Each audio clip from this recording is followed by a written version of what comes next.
Good afternoon, everyone. Welcome to the second panel of today's conference. First, before we start, I would like to kindly ask some of you to come and sit closer to the stage, because I'm aware that during the discussion, there's always some latecomers or people that just wanted to catch up with our conference. So let's give them an opportunity to have a place when they come in to sneak in unnoticed. So please do come forward and take seats closer to us if it's possible, if you are not afraid of the panel. No? Come to the front. We don't bite. Thank you kindly. Yes. Yeah, they are moving. Excellent. So, perfect. Thank you very much. Thank you. I appreciate it. Thank you. Thank you. Feels much better as well, not speaking to a few empty chairs at the front. In the morning, we mapped out the Europe's economic reality and the impact of the Green Deal. And with this panel now, called Powering European Growth, we want to look at the way out of this situation, at different examples based on countries or expertise. So energy is at the core of all economic activity. For industry, energy needs to be affordable and reliable. Yet both have been undermined in recent years. This situation predates the decoupling from Russian gas, although this has undoubtedly exacerbated the situation. This has culminated in a situation where in 2024, EU gas wholesale prices were on average nearly 5 times those in the USA. And industrial electricity prices were roughly 2.5 times higher. We need to ask what policies, both from the EU and national governments, have brought us here. What are the prospects, for example, for nuclear energy to support economic development across Europe going forward? How is the EU's focus on reducing energy demand and shifting to renewables working out for industry and consumers? What role can fossil fuels, including coal, play going forward, and how is this different for each member state? What should Europe learn from America's experience of fracking for gas and oil? This panel will explore what realistic opportunities there are for European economies to transform their energy systems to deliver reliable and affordable energy to fuel further prosperity and wealth creation. Now, my name is Agnieszka Kolek, and I'm the head of the cultural engagement at MCC Brussels, and I will be moderating the discussion here. And in the order of speakers, the first I would like to introduce Tomasz Cukiernik, author of Sabotaż klimatyczny, jak transformacja energetyczna rujnuje nasze życie, Climate Sabotage, How the Energy Transition is Ruining Our Lives. And I'm aware that it would be valuable to have a translation of this book available across Europe, because I think it's a good case study. And then it would be Professor James Woodhousen, visiting professor, forecasting and innovation, London South Bank University, author of MCC Brussels' excellent report from 2023, Lights Out, Is the EU Failing on Energy Policy? So I recommend to all of you to go back to this report after the conference and read it. It's excellent. And the last speaker today, it would be Professor Samuel Furfari, Professor of Energy Geopolitics and Energy Politics, Free University Brussels, former senior official of DG Energy at the European Commission. So now in the order of speakers, please I invite Tomasz Cukiernik to stage, and the rules would be similar to the previous panel, 7 to 10 minutes each. Thank you.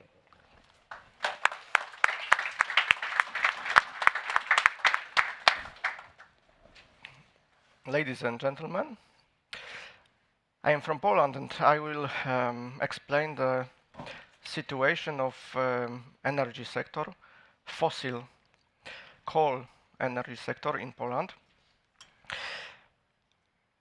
A short history. The closure of mining in Poland has been ongoing since the early 1990s. In 1989, there were 70 hard coal mines in Poland, employing over 400,000 people. And last year, just only 17 mines employed only 71,000 people. According to plans, all mines producing thermal coal are to be closed by 2049 at the latest. Hard coal and lignite production decreased from over 200 million tons in 1990 to 85 million tons in 2024. That is by 60%. Hard coal production in 2023 fell to the level from before World War I. This led to the social degradation of entire cities in Upper and Lower Silesia. For example, Bytom, Świętochłowice, Siemianowice Śląskie, Wałbrzych.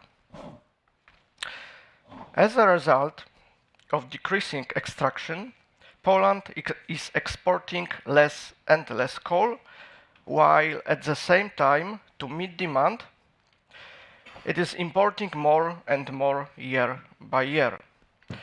Before joining the EU in 2003, Poland exported 20 million tons of coal.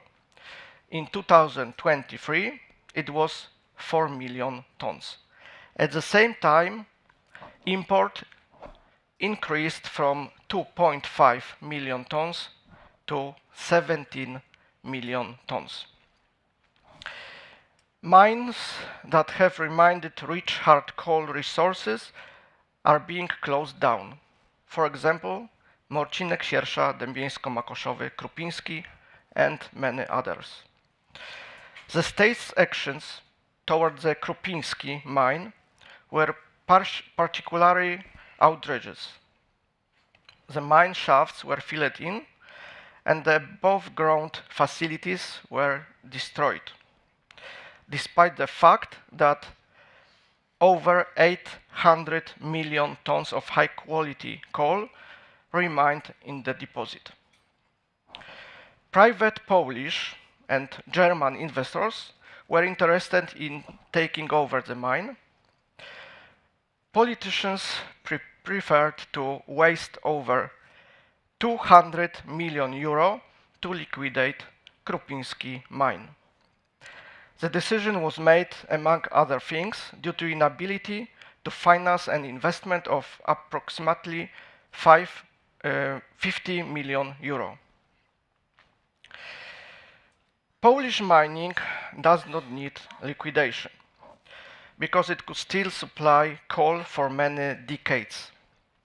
According to Polish Geological Institute, documented balance of resources of hard coal deposits amounted to over 64 billion tons. And the geological balance resources of lignite over 23 billion tons. This means that there would be enough coal in Poland for several centuries.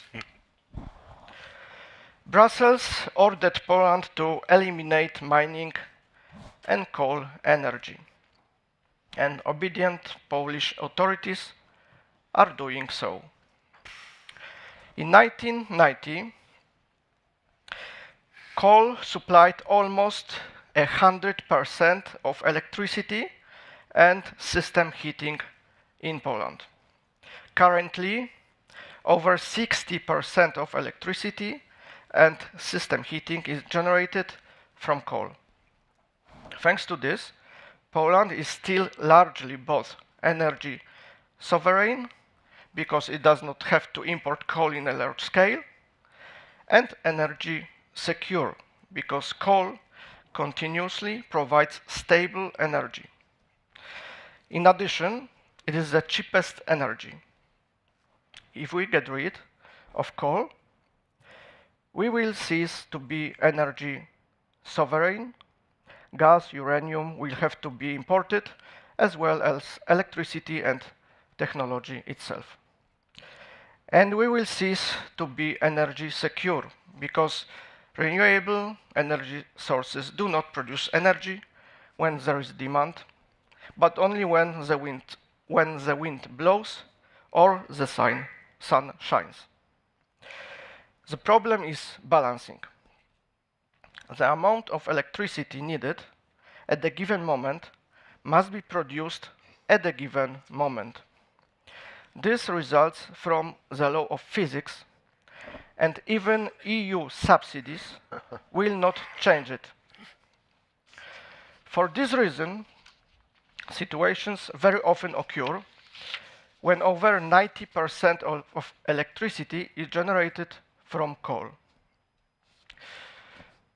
Precisely because there is no wind or sun. As a result, relying on renewable energy sources means that there will be fluctuations throughout the year, excess energy, deficiency energy, excess deficiency, and so on. Energy storage will not help much. Currently, storage will provide energy for 20 minutes. PGE company plans to build the largest energy storage in Europe. The installation in Żarnowiec would provide energy for less than 3 minutes. This means that there will be power shortages in a power grid and even blackouts. If we continue to decarbonize, renewable sources will not provide as much energy as society and the economy need, and by 2030 there will be a shortage of about 13% of power, and by 2040 even 35%. It is impossible to conduct any business without energy. Green Deal means, first, a huge increase in energy prices, which will cause the Polish economy to lose its competitiveness. What is already happening? Second step, blackouts are a complete destruction of the economy, liquidation of millions of Polish companies, and poverty for millions of Polish families.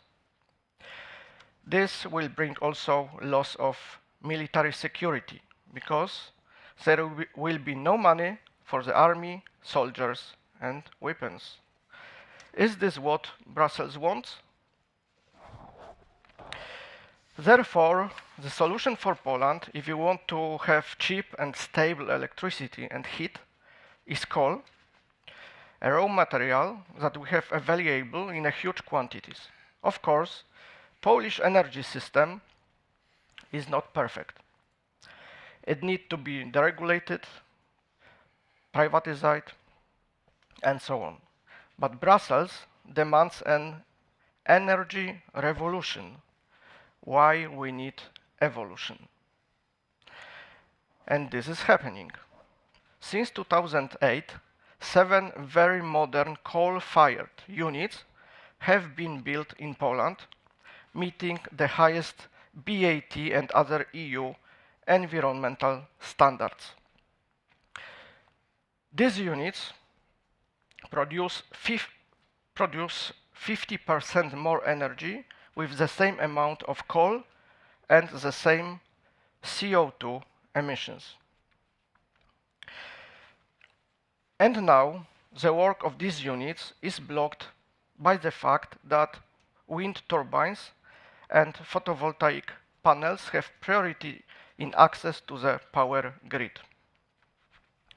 The eighth unit was to be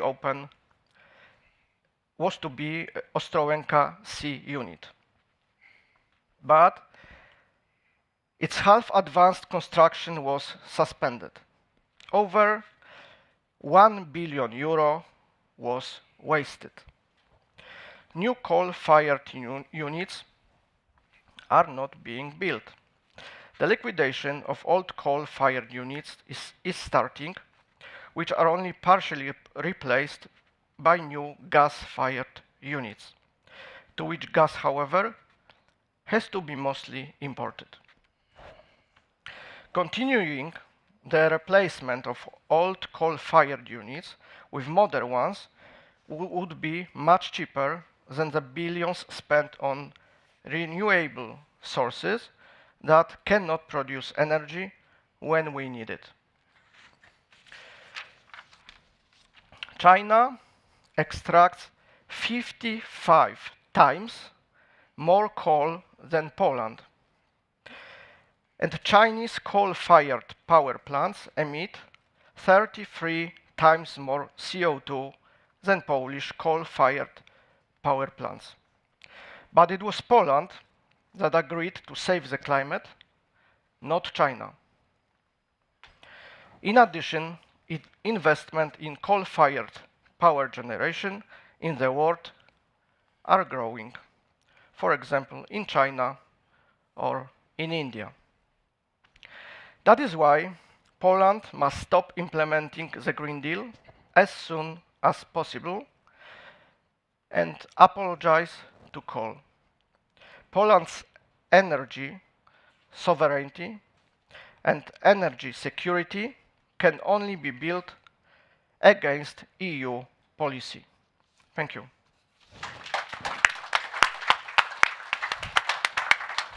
Thank you. Professor James Woodhausen, please.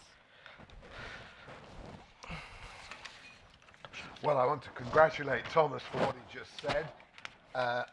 I'm half Dutch, and when you want to put down the opponent in Dutch, as I do want to put down the European Commission and their utopian dreams about renewables, I just want to say, I used to be greeted when I worked at Philips in Eindhoven, that is a very nice theory, Ursula von der Leyen, but I now want to be entirely pragmatic. Well, you didn't get it, but that's a way of saying you hate your opponent. And I think I've got a three-part sandwich for you now. One is about AC/DC, the next is about fracking, and the third is about nuclear fusion. Now, AC/DC has nothing to do with heavy metal. It's got nothing to do with trans. It is about the difference between alternating current and direct current. And in fact, the Swedish firm ABB, then ASEA, in the 1930s, pioneered it. And then the Russians in 1951, there's a 500-page book on Google. You can't read it, but it's still there, published in 1971, all about direct current. Why are we talking direct current? Because I'm going to use my arms a little bit in this session, if you'll allow me. It's a bit Italian, not English. But when you have a cable with alternating current, the current goes back and forth around the skin of the cable.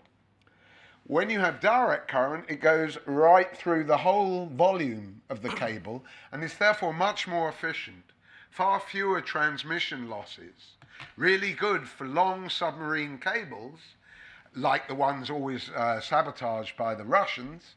And one thing it has over the alternating current submarine cables is that it doesn't get hit by seawater. The seawater damages alternating current cables in a way that it doesn't direct current cables.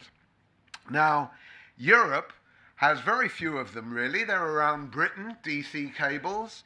They're in the south, in Italy, in Norway, and elsewhere. But in France, in Germany, in Central Europe, there are no high-efficiency direct current lines. And that's what we need if we want to propel and power real European growth is to have highly efficient, safe, cheaper, because the cables can be thinner, and overhead, they can be overhead as well as submarine, and you have to pay extra for terminals and converters, but they synchronize all different kinds of AC very well. And that's one of the reasons why they lend themselves particularly to, but not exclusively to, the renewable sector. If, however, you go to the Commission Working Group, that sounds inspiring, doesn't it, on direct current, they've invited wind turbine manufacturers and wind operators, but nobody else in the electricity business is invited. It's just simply for renewables, because that's what the EU thinks. It thinks innovation is green technology. It thinks energy has got to be renewables. And this is, you know, very, very stupid, very myopic, particularly as when you, let me ask the audience a question. What is it that kills you? Is it 1,000 volts or 1,000 amps? Anybody, who's in favour of current killing people? Well, nobody's in favour of it, but who thinks it could kill people? We've got two hands there, right? And is it, who thinks that millions of volts kill people? Well, you're very enthusiastic, I can see. You obviously think nobody ever gets killed by electricity, but I'm afraid, madam, that you're brilliant, non-conforming, but it's current that kills, not voltage. Not voltage. Yeah, so when you see the sign on a local electricity generator, danger 40,000 volts, you want to worry about the current, not the volts. And the point about direct current is that you can have half of it and double the volts, and that will give you 4 times fewer energy losses. I hope you got that. It's a low current, high voltage direct current, and especially ultra high voltage direct current can give you a lot fewer transmission losses than alternating current. And if we look at ultra high voltage direct current, there's none in America, there's none in Europe, but ABB from the 30s till 2010 installed a 3,400 kilometer line, guess where, of direct current cable in China. And in 2019 they did it all over again in China. There are 17 ultra high voltage direct current cables in China and none in Europe. The ultra high voltage, we're talking 1.1 million volts, which is quite a lot, but it doesn't kill you. So that's something that we ought to be going forward on in direct current in Europe. You never hear about it. The last EU report about high voltage direct current was 2021, that's 4 years ago. They're really moving with the times in Brussels and getting ahead of the Chinese. You're not getting my jokes, there's not enough laughs. Finally we got a laugh. Right, second one is fracking. We got the wrong word there because what everybody imagines fracking to be is just breaking apart vertical rocks by pushing chemicals down them, breaking them apart, and that lets out the gas. Wrong. That's part of it. But the most important part is that you get down there and then you get involved in a situation what's called horizontal drilling, where you go like that from a pad at the top, which can be just a football field in size, or 2 football fields in size. But you can access a whole lot of gas and oil, mainly gas for our purposes, in a horizontal way, and at the head of the horizontal drill, there's all kinds of sensors, infrared, ultraviolet, vibration, you name it. It's a high-tech industry, high productivity, especially when you compare it with the land that it uses up, which is something I said. No. So that's, you know, a high productivity way of gaining energy, which in Poland, there's 200 billion cubic meters of the stuff. In France, there's 500 billion, maybe 2 trillion. In Britain, it was quoted 90 to 330. We've just discovered in Lincolnshire 480 billion cubic meters of gas, and we're not allowed to access it. Nobody in Europe is accessing shale gas under our feet. Why? Because people say Europe has a higher population density than America. That's true, unless you're in the Massif Central, in which case you won't meet anybody for about 5 years. And therefore, the population density objection to fracking is very foolish. And if you look at what The Economist said about it just 2 or 3 years ago, it said that most people in Europe are against fracking. That's true. But what they didn't mention is most people in Europe are against immigration, but that doesn't count, you understand.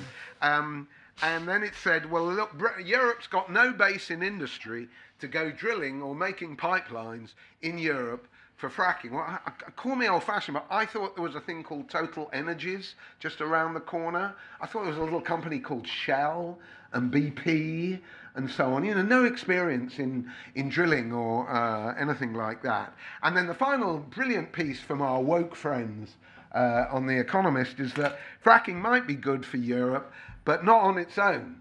That's great. We always thought that fracking alone, no nuclear, no renewables, just fracking, not even importing gas like in Poland, but just fracking could do it on its own. That's what advocates of fracking say. Well, no, actually, The Economist is completely wrong about that. So really the case for fracking is still to be won in Europe, whereas direct current is happening right away, and high voltage, ultra high voltage direct current is happening around the world right away. Fracking is banned in Europe. And if you run the numbers, we had this big discovery that's just happened in Britain, in Lincolnshire. Quadrilla got a 2.9 on the Richter scale earthquake a few years back, and that was enough to quell fracking in Britain. Now, how many of you are familiar with the Richter scale? Some agreement. And how many of you know what logarithmic means? Because they don't know in the Labour Party, I'll tell you that for free, right? They've no idea. Because if you have a 2.9 scale Richter earthquake in Blackburn, Lancashire, if you compare it with a 5.9, you're talking 3 orders of magnitude to go up that scale. 3 orders of magnitude means it's 1,000 times less impactful at the level of ground displacement than a moderate earthquake, which could destroy some poorly built buildings. So you're 1,000 times less likely with the drilling that's gone on in Britain, but that's enough. In fact, if you look at the government legislation, until Ed Miliband, our brilliant energy secretary, wanted to end fracking forever, even beyond his lifetime, which is looking shorter than shorter, you'll find that it's 23,000 times the legal limit lower than what a moderate earthquake would be. What happened in Lancashire was that a few wardrobes got moved. It's an absolutely terrible thing. Your wardrobe moves an inch, or a centimetre, as you say over here, and you ban all the fracking, 400, not what The Economist said, which was a maximum of 330 billion cubic metres, but it's now been discovered as 480. And we in Britain are taking the lead in going backwards and saying no. So the final one is a little more further long term than even fracking. DC is the closest one, and that's about fusion. Now, all you know about fusion, I imagine, is that you're not breaking the atom apart, you're banging them together, and that generates a lot more energy than fission, nuclear fission.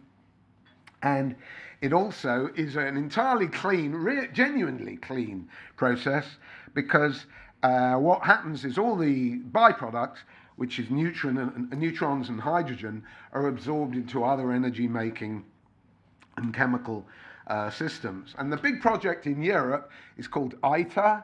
It's down in Provence. It uses an old Russian donut tokamak magnetic confinement structure to confine the plasma that they did hope to have generated this year. They now dropped that, and they now hope for the first fusion power. Please come to the front. If you're late for my talks, you come to the front. Oh, never mind. And 2 minutes. 2 minutes is fine. So they've now postponed everything because some Korean vacuum chamber edges didn't quite match. Of course, you and I know that the Koreans never do anything wrong in engineering, but somehow by the time it got to Provence, everything had to be postponed. Well, the merit of fusion is that 1 gram of a mixture of deuterium, which is hydrogen with an extra neutron, and tritium, which is hydrogen with 2 extra neutrons. If you have 1 gram of that and you do the right thing to it and you can confine it, you will create the energy equivalent of 8 tons of oil. 1 gram, 8 tons of oil. So why aren't we doing anything about it? Because if you look at the British government's recent commitment to fusion, which involves Eni from Italy and Ferrovial from Spain, they're spending 410 million on this fusion plant, which is a sort of rival to ITER. That, if you compare that, which is less than £500 million, with UK GDP, which is £3 trillion, you'll see just how committed or not they are to fusion. And it's pretty much the same in Europe. The old joke about fusion was that it was always coming, but in 30 years. If I hear that joke another time, it's been going on 30 years, I'll tell you that, we're much more likely to have commercially viable fusion in the next 10 to 20 years than we ever have been. So I return to the Commission. It is a very nice theory, what they are saying about renewables, but as Thomas has already shown, it won't work, it will bring power cuts, and even the long-distance marathon of fusion is becoming less long distance, and it's part of the pragmatische solutions that Europe will need in the next few years. Thank you so much. Thank you.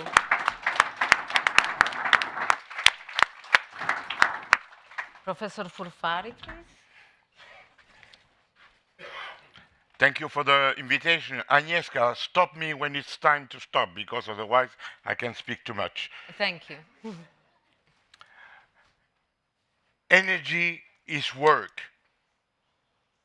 Physics told us that the energy is the same notion of works. When you measure work, it's in joule. When you measure energy, it's in joule. So if you want to work, if you want to live, you need energy. And so just be prepared to more energy demand in the world. All the people that tell you that it will be less have no idea of what the physics is. We will need much, much more energy in the world. Not only for our quality of life, but also for Africa and the rest of the world.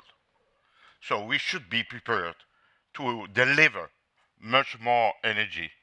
And it is what the founder of the EU have thought in the 50s.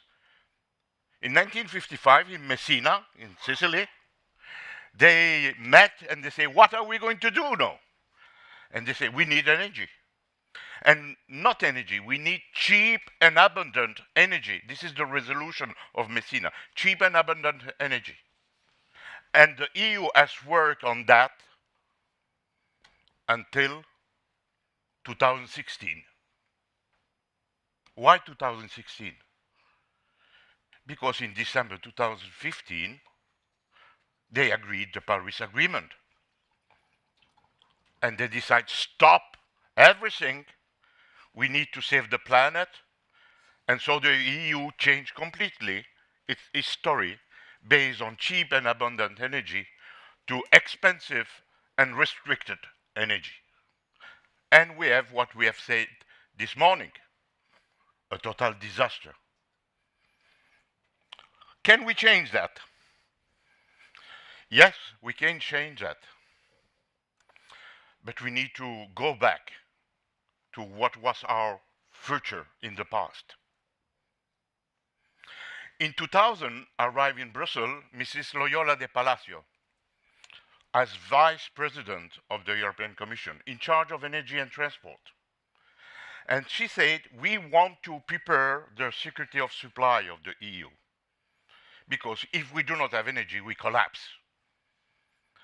And we work hard in DG Energy to write the green paper on energy security of supply. You can find it on internet.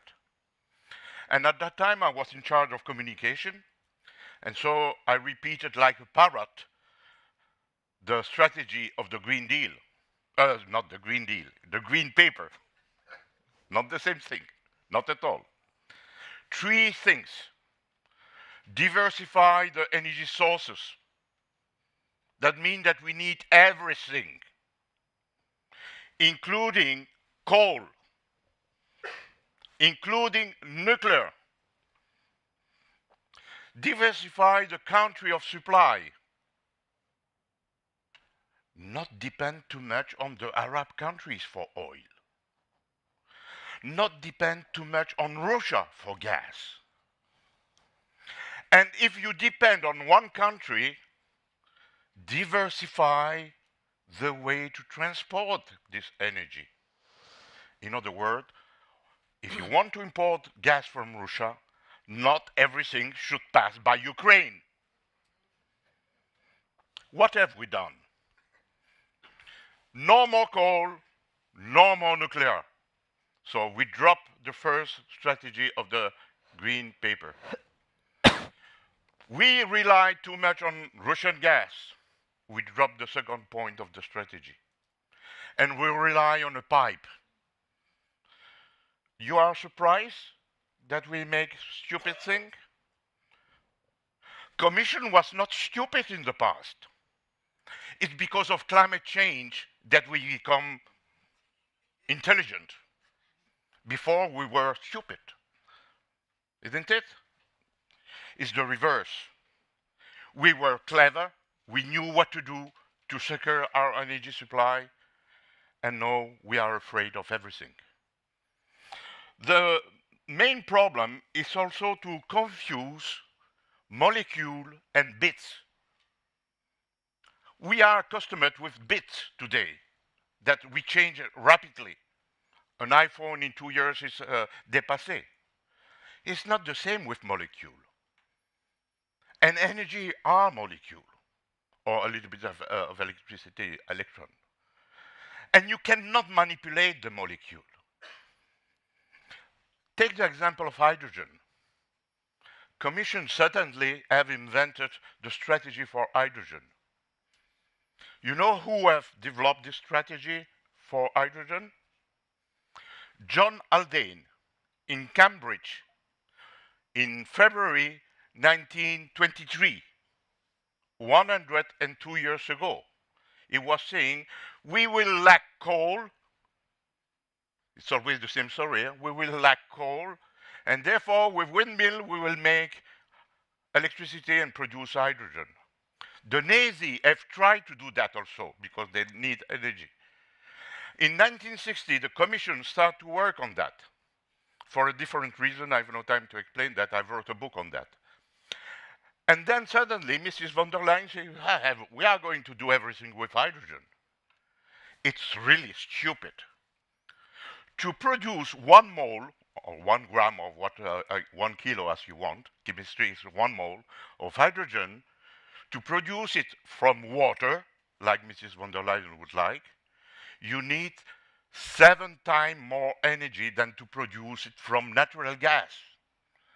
So it will never, ever be the case to produce hydrogen from water. That means from electricity. Nobody can do that. Craziness, 7 times more energy. But yes, it's fashionable, and we are going to put money in that. And this morning I read that Total Energy is investing with L'Air Liquide in Antwerp here to develop this type of carabistouille, we say in French, stupid things. It's possible because we give money, public money, and this morning Mr. Eider denounced that. With public money you can do a lot of things, but it's not sustainable in time. One day the bill arrives and you stop it. And we will stop all the stupid things, including the stupid thing of believing that everything will be renewable. Pay attention. In the Commission, when they say renewable, they mean wind and solar, not hydro. You think that we are going to depend only on wind and solar? but it's impossible for the network cannot be stable. I think that you should remember the word lack of inertia and lack of power of core circuit prohibit to have this type of dream. It's ridiculous. Excuse me.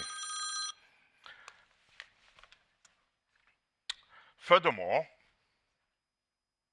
electricity can be produced with windmill and solar panel, of course, but electricity represents 22% of our final energy demand. Politicians are always thinking to electricity, but it's 22% of the demand of energy.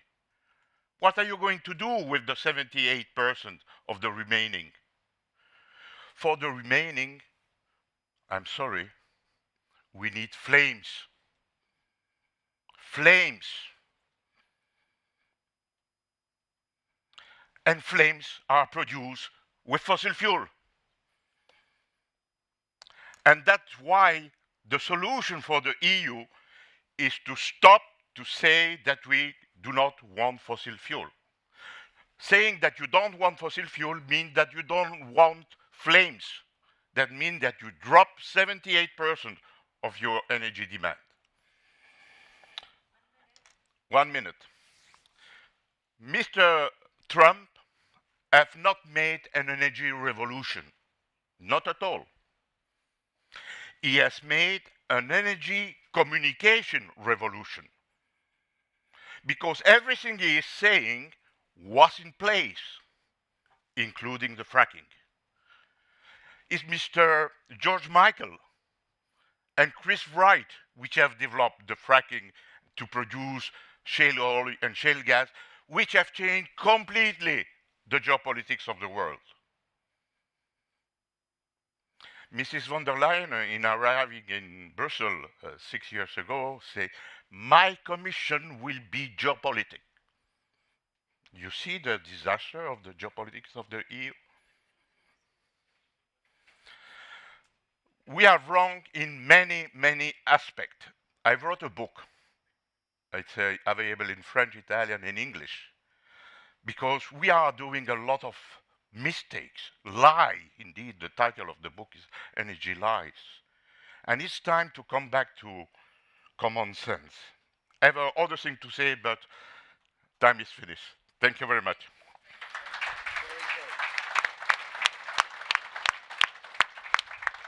Thank you for excellent presentations, and to give some time to our guests in the audience to prepare their questions or comments. I would like to just ask a few questions to kick off. Tomasz, I was wondering, because you really gave a good overview of the history of the use of coal in Poland, and then what happened with closing down of the infrastructure, and how thorough they've been with doing that. So in a sense, not allowing it to be reopened so easily, right? Because they destroyed the whole infrastructure. Now, is it the case across of Europe? Are there any countries that now with this crisis of energy, they reopen the coal mines and somehow it's not in the public knowledge, it's not discussed, it's not condemned? As I know, when Germany is closing their coal mines, they are not making any destruction of these plants, but they are doing like conservation of this, and when they will need it, they will be easily open it again. So it's like that. Uh-huh. And then why do you think there is such a bad opinion about the coal, and nuclear is seen only as a clean energy?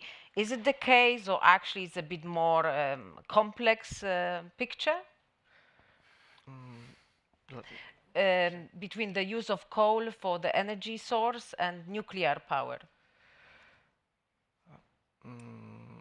Czy w sensie, że so what I mean is, when it comes to comparing the energy source coming from coal, is it just based that if the country has got a great infrastructure for that, that's why it's better, or is there also a matter of how does it work when it comes to clean air and so on? Chodzi o różnicę między węglem a atomem, tak? If you compare different sources of energy, every type of sources has different advantage and disadvantage, and it's the same with coal, and it's the same with nuclear power. So for Poland, it would be strategically better to use the coal instead of building the infrastructure, nuclear infrastructure. It's what I said, because we have coal, we also have uranium, but nobody is producing uranium. There are no mine of uranium in Poland. So to have sovereignty, as I said before,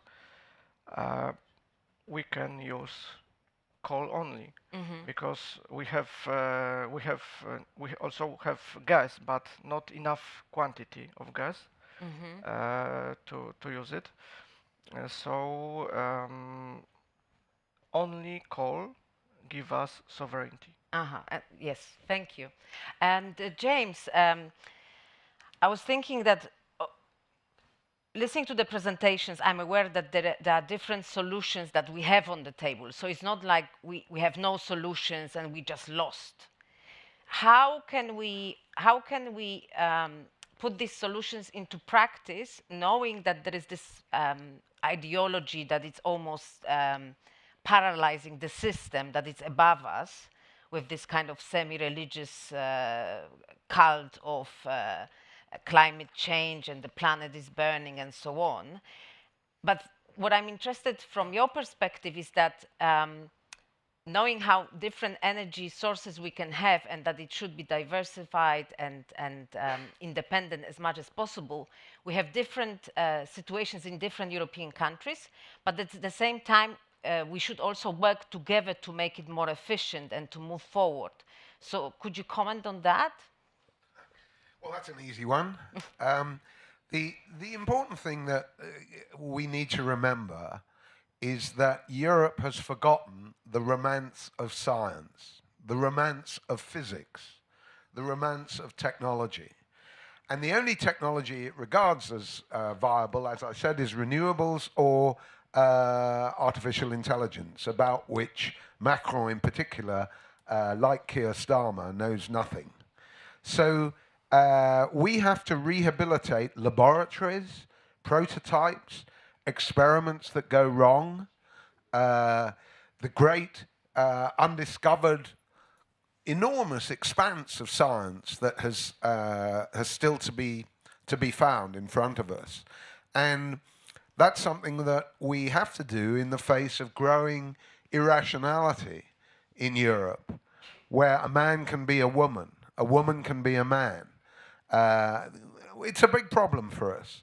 But I think if we go to the youth, there is a tendency for some young people in Britain and also Europe to identify with the kind of politics that J.D. Vance mentioned in Munich so eloquently a few days ago. The youth is not entirely corrupted by Ursula, I'm pleased to say. And therefore we have to try to inspire them to adopt the practical solutions and the mistakes that are necessary. One of the phrases that we need to attack is the phrase technological fix. That is what Greens and environmentalists always use to disrespect anybody who puts forward the kinds of solutions that the panel has made. You say, oh, well, it's just a technological fix. You know, you're putting in a syringe, you're addicted to oil, you're addicted to technology. Basically, you're Donald Trump. And we have to say, no, technology is our creation. It's a humanistic thing, like the endeavor of science. It is what we make it, and we have to make it a whole lot better than your pipe dream plans for pure renewables and no more fossil fuels. It's a difficult struggle. We're at the beginning. But I think the circumstances, especially since Munich, are much more favorable to our cause, and I've confidence that the optimism and the eloquence displayed by the other speakers on the panel will eventually have its day. Thank you, James. I'm aware that we have quite a lot of young members of the audience, so please prepare your questions, and the spotlight is also on you. Samuel, being aware that you work for the Commission, so you know the realities before and also now you observe the disastrous policies.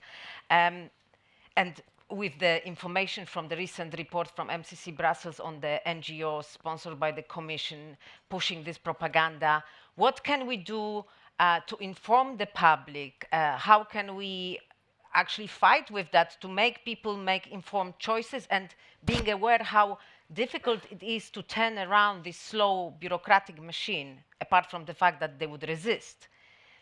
What can we do on a practical level to turn around the ship? The grandmother of my wife was telling her when she was child, lie have short legs. And I think that it's important to reconfort us that lies have short legs. It will finish.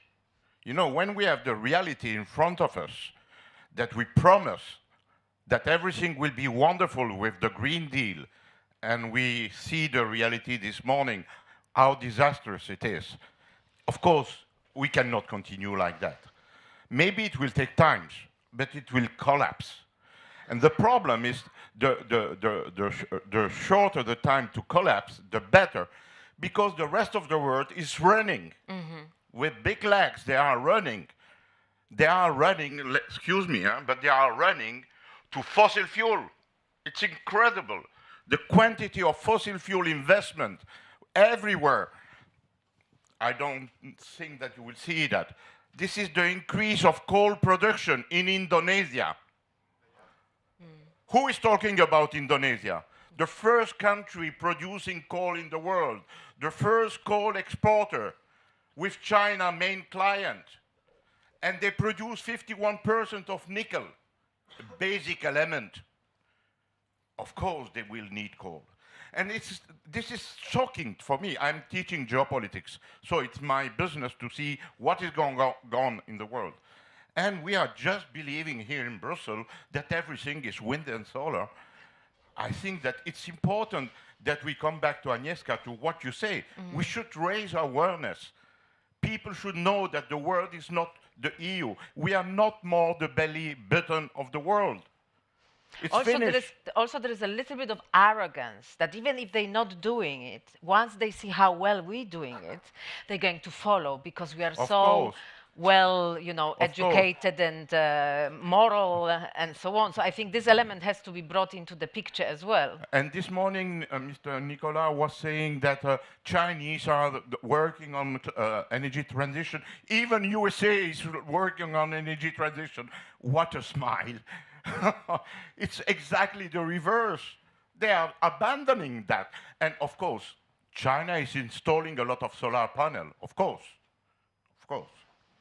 But they are building nuclear power plant and coal-fired power plant at a different path than solar panel. So it's true that they are the champion in wind and solar, but they are the champion in coal, they are the champion in gas, they are champion in nuclear. So you should say the whole story. And so it's important, your report, it's important. I read it yesterday. Thank you. But I have not found the word energy in the report. We will take it on board. And that means that, yes, a lot of things, your report is, Thomas has made a great job.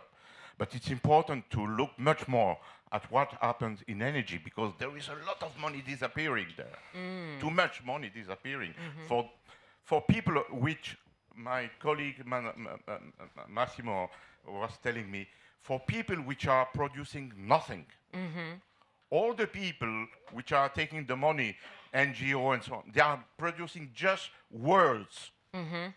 Word salads. And nothing concrete. So we need to stop that. It will not be easy, but this is the task. If you can help to destroy the the financing of NGO which are producing zero for the population in the EU, it will be nice. Thank you. Right, so I'm going to open up to the questions from the floor. I'm going to take few at the time, and then I allow the panelists to choose questions to answer. Right, so here, Andrea. Thank you. Oh, yeah, perfect. Okay, thank you very much from your talks. I very much agree with the general idea that we need in Europe, but also on a world scale, fossil energy for a very long time in order to have a cheap energy supply. And I very much agree with the point you were making about what we need is a stable, anywhere energy, cheap and abundant. And I understand that maybe the use of coal and fossil fuels generally is just kind of a time.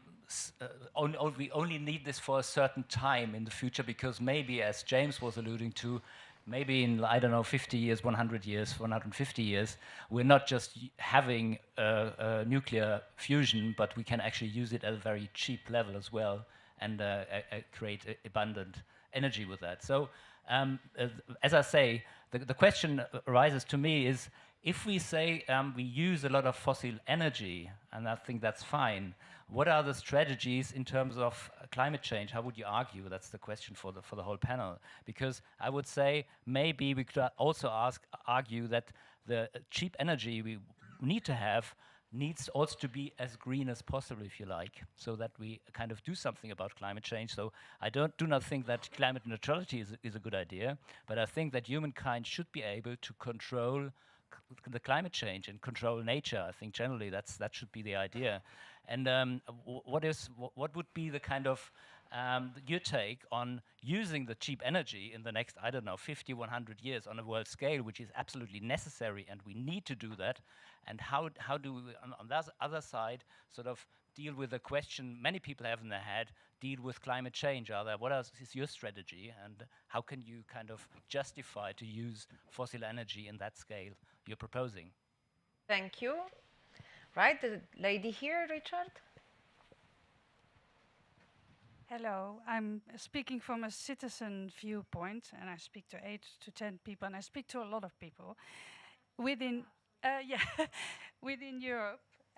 And I really like the solutions I heard, but one thing I want to address, which is never being addressed, I call the Green Deal the ecological disaster deal, because I see all nature, my environment, for my children and myself, being destroyed in front of my eyes. Not just the trees that are being cut everywhere like mad. We have no insects. We have no more, nothing actually. We have no more birds. Everything is disappearing like mad. And it wasn't like this. It was never like this. When the cows were everywhere, we had plants, we had flowers everywhere. Everything was flourishing. Now everything is gray and horrible. And please, if you can, stop this, because I want a future for my children. Let's go back to fossil fuels, please. Comment. Right. Andrea here. My question is to Tomasz. We have a lot of coal in Poland, but shale gas has also been discovered, which we are not exploiting for political reasons. If we started using our untapped shale gas resources, would there be enough to open gas power plant? Any more questions? All right, so I'm going to come back to the panel. Okay, oh, yeah, one more. Oh, excellent. Yes, please. Thank you. We know that Norway, a country which is not in the EU, has a lot of oil and shale gas in the ocean, in the Nordic Ocean, Nordic Sea, sorry. And they make this money into a private equity fund, then finance it later for the citizens. And sometimes they say that they make it into the EVs, electric vehicles.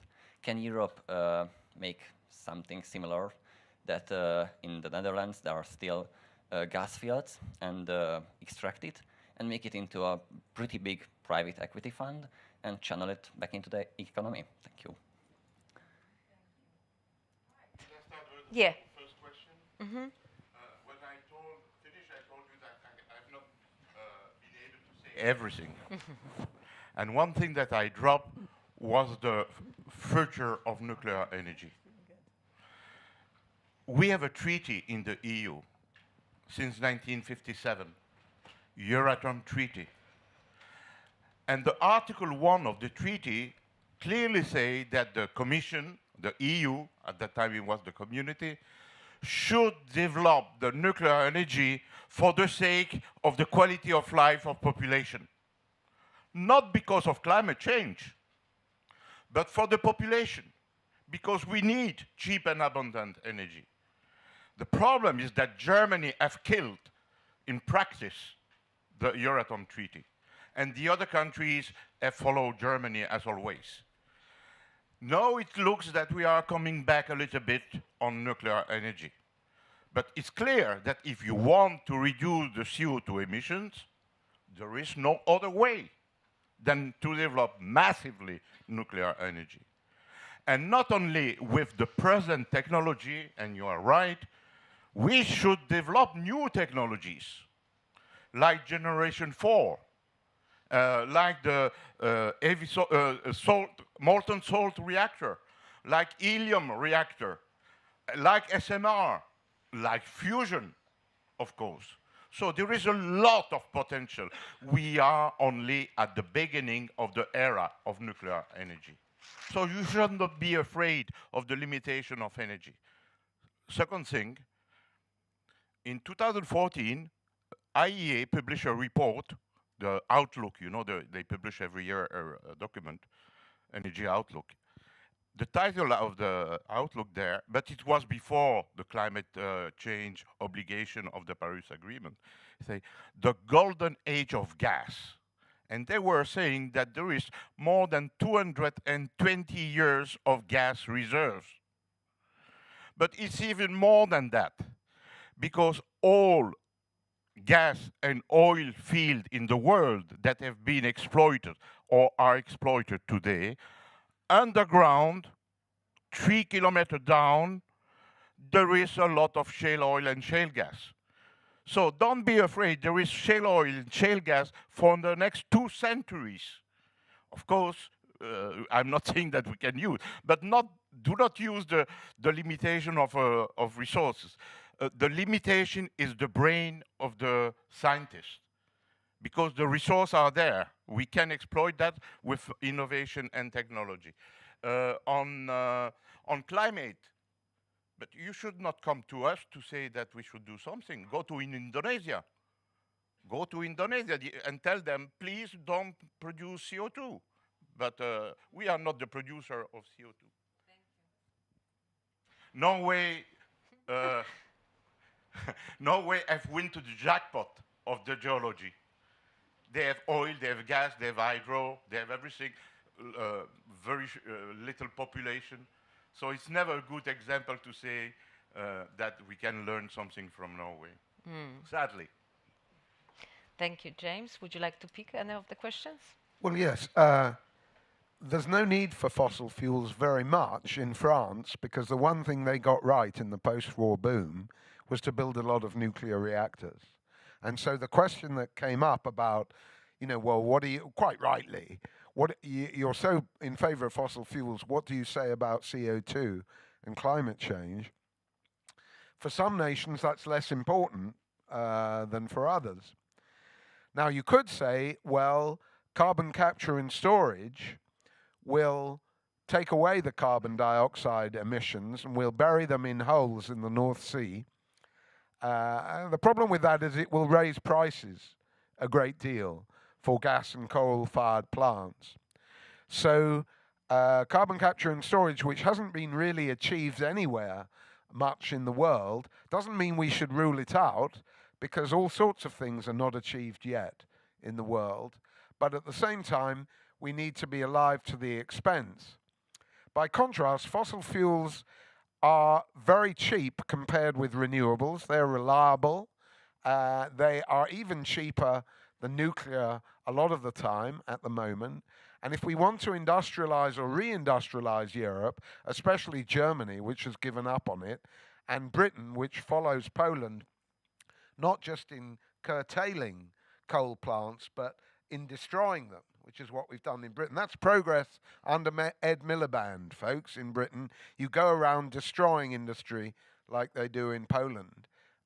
We need to keep in mind that fossil fuels can regenerate industry if we take away the stigma that attaches to them.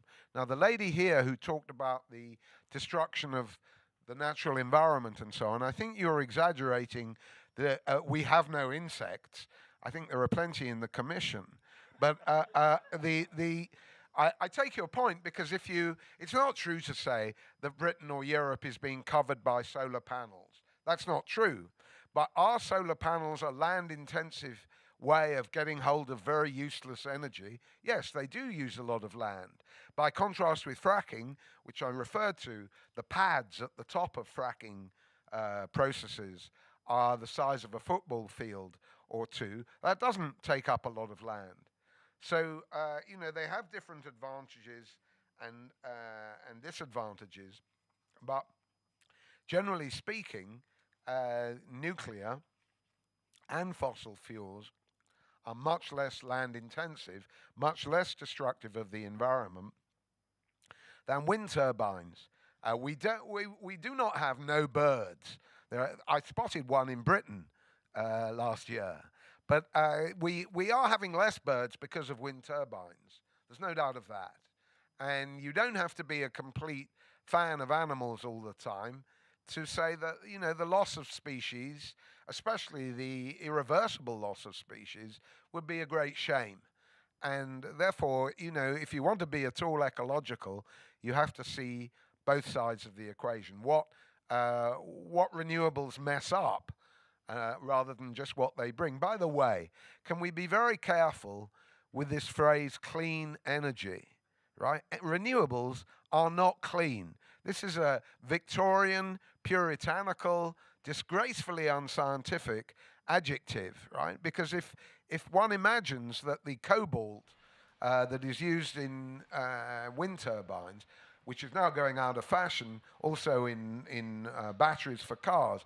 One imagines that the cobalt just suddenly comes down from the heavens and there's no mining involved, no sea traffic, no child labor, none of that. It's all clean.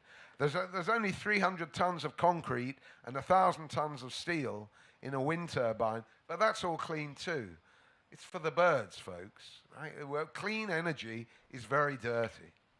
And solar panels are also a disaster. What is a solar panel? It's 2 layers of glass. How do you produce glass? Smelting sand. How do you do that? With fossil fuel. Then there are 2 layers of plastic. How do you produce plastic? With fossil fuel. In the middle, there is a cell, the core of the system, the cell. How do you produce the cell? With silicium. How do you produce silicium? Smelting sand with coal. It's why China is the champion to produce solar panels. The solar panels are produced with coal. And then they sell this as a clean energy. Thomas?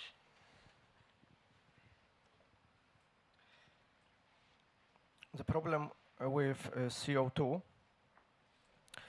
there are not only anthropological emissions of CO2, also there are natural emissions.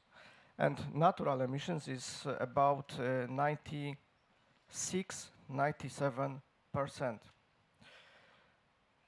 Man emits about 3-4% of emission.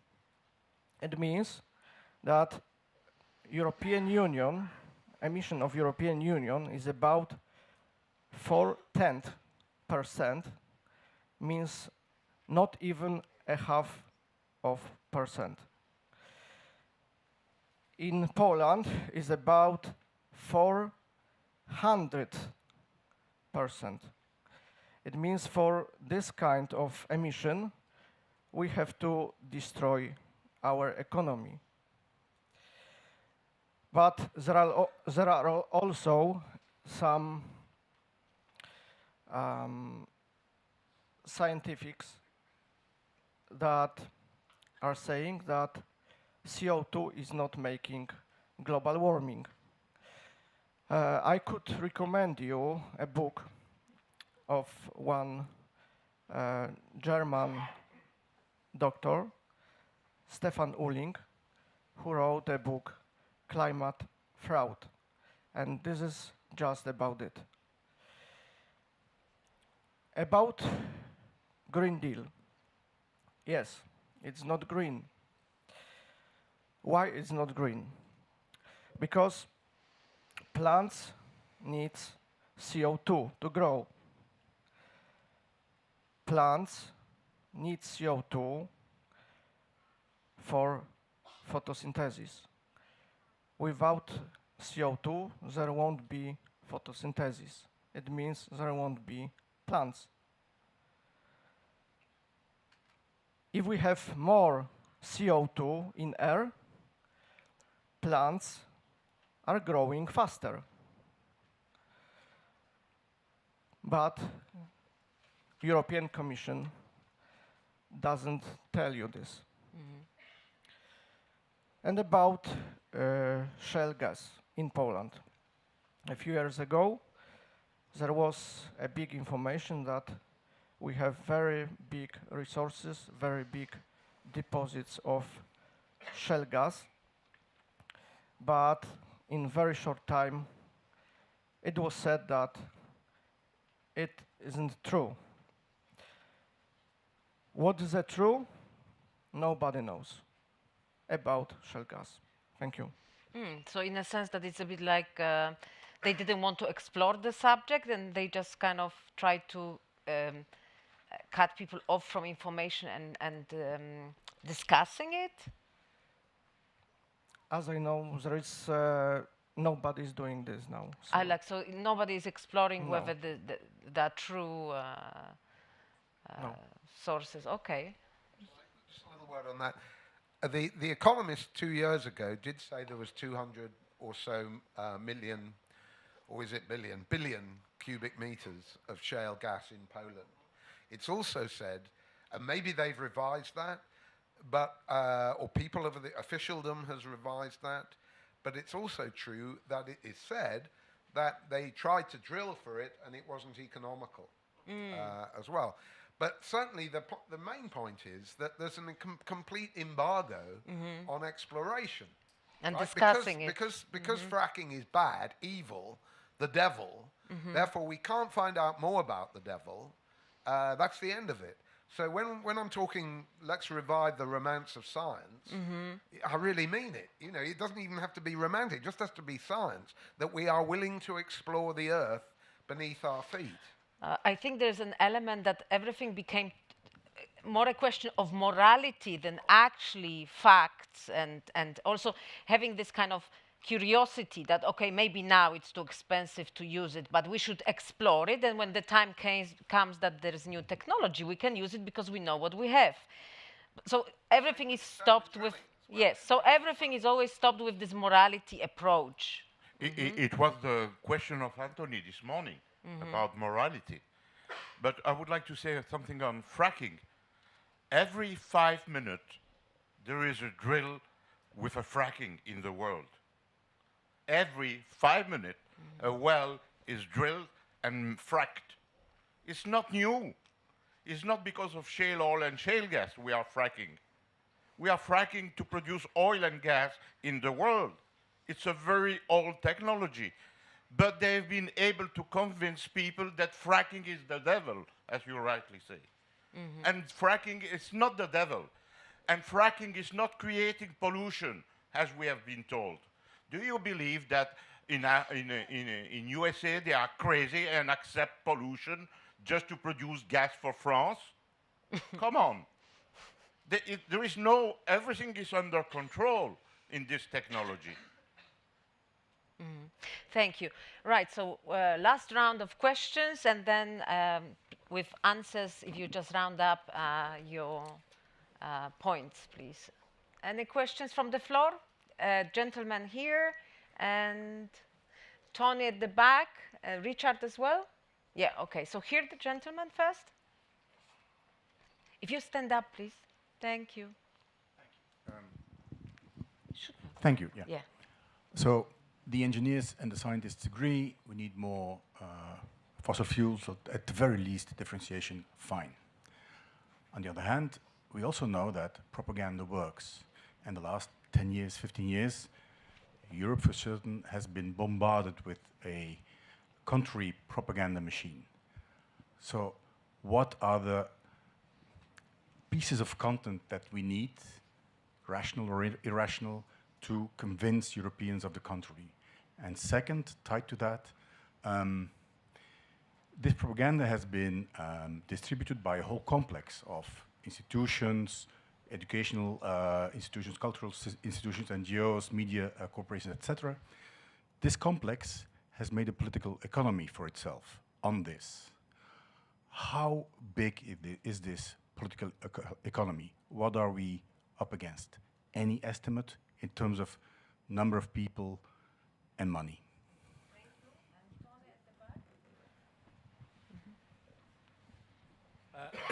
Thanks very much. It's a bit of a follow-up to the question about morality, but rather than talk about morality, I want to ask your opinions on complacency, because it's very interesting. I was really struck in the 1990s as setting up a new home with my wife, and how incredibly cheap electrical products became, how incredibly cheap products being manufactured in China were.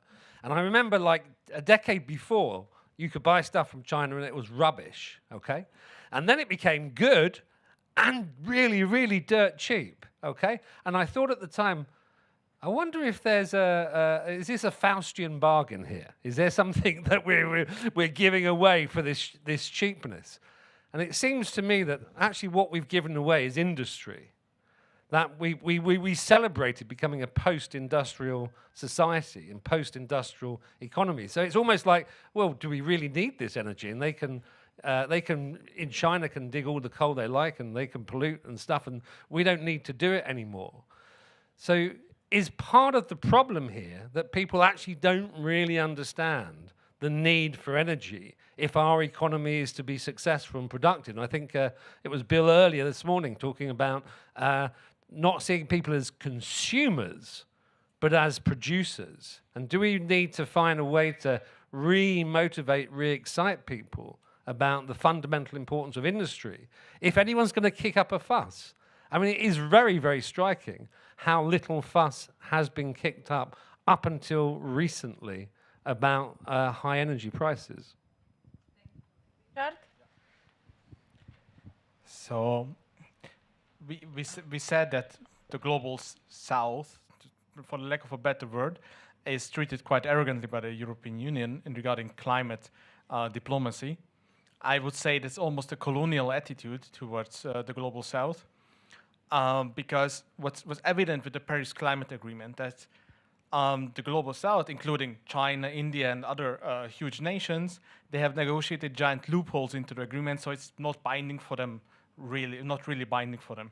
The US have left the agreement, and the only other relevant source of CO2 in the world is now Europe, and we are trying to set a lead by example, but we are also trying to bully the other ones into following our example. But it's the opposite was happening. In the first panel today, we heard that even the European Union member states are trying to opt out somehow out of this strategy. So I think what's achievable is not the net zero goal, but it would be economic growth strategy that manages to decouple economic growth from not reduce to net zero, but to decouple economic growth, and maybe achieve economic growth with 20 to 30% less CO2 emissions. And this could be followed by China, but how exactly could this look in the future? Question here from the young gentleman. I'm an international student from Nepal, And in Nepal, we use hydroelectricity as the main source of our energy. So I wanted to ask how feasible and relevant is hydroelectricity in the context of Europe?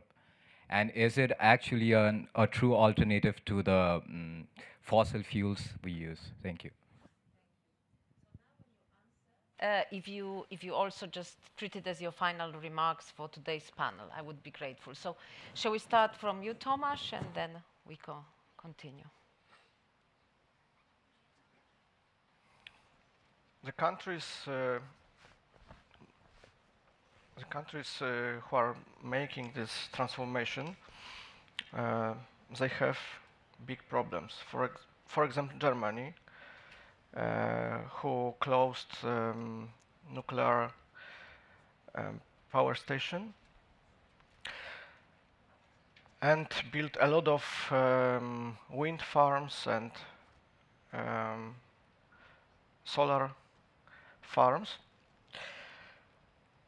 So the problem is that the Green Deal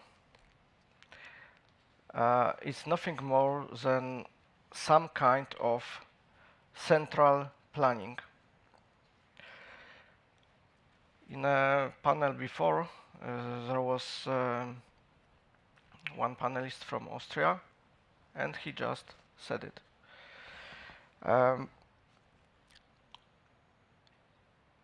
In US, there is market, and in EU, we have politician decisions. So this is a problem, this is a main problem, and as we know, central planning doesn't work anywhere, anytime. So if European Union wants to have economic growth, it's necessary to cancel Green Deal. I can tell more. European Union doesn't need any budget. No budget, no European programs, no European subventions, no European strategies. All this is a type of central planning. We need to cancel it all if we want to have faster growth. Thank you. Thank you.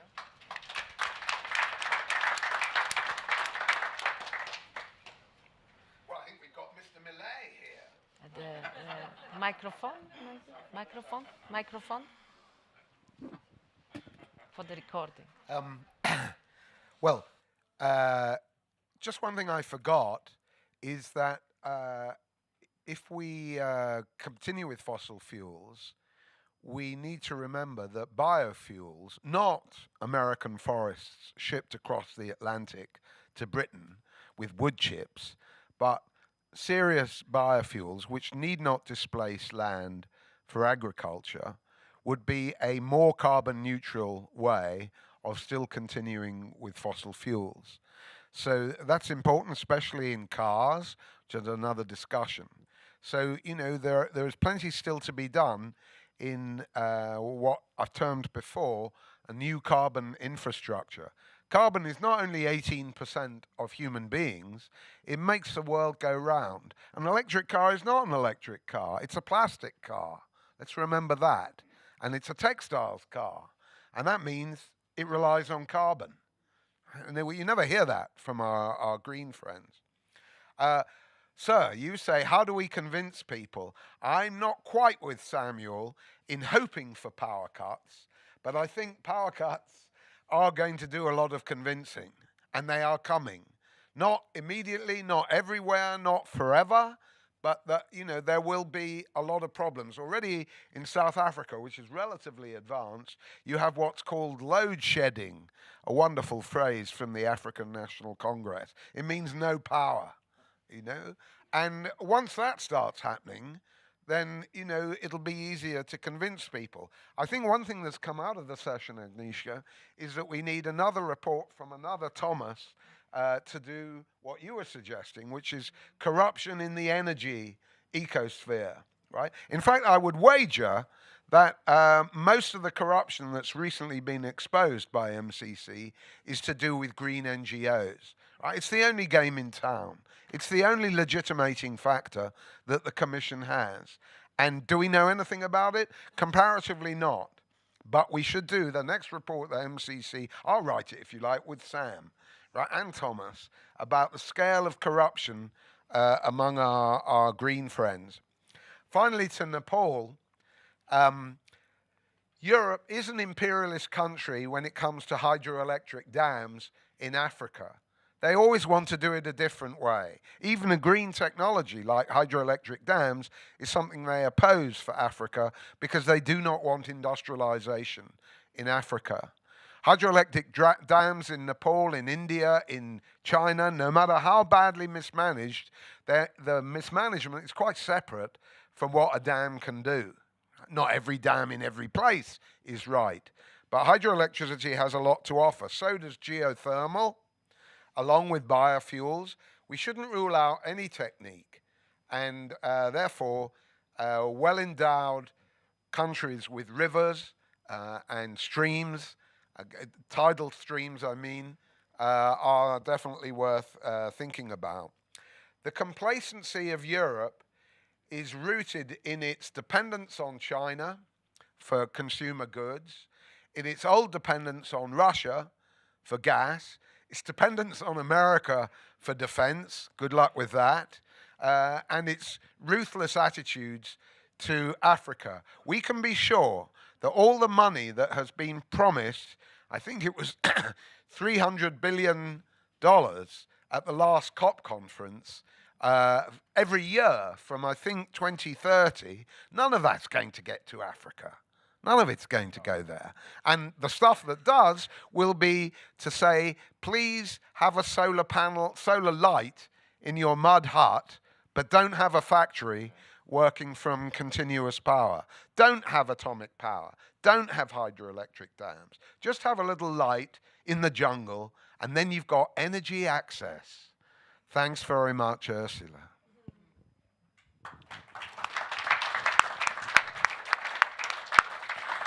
I've wrote 2 books on the urgency to electrify Africa. And I'm totally with you, James. And it's because of the corruption that is existing in Africa that it's impossible to make real investment in Africa. And they can make only small investment by the green peace type companies.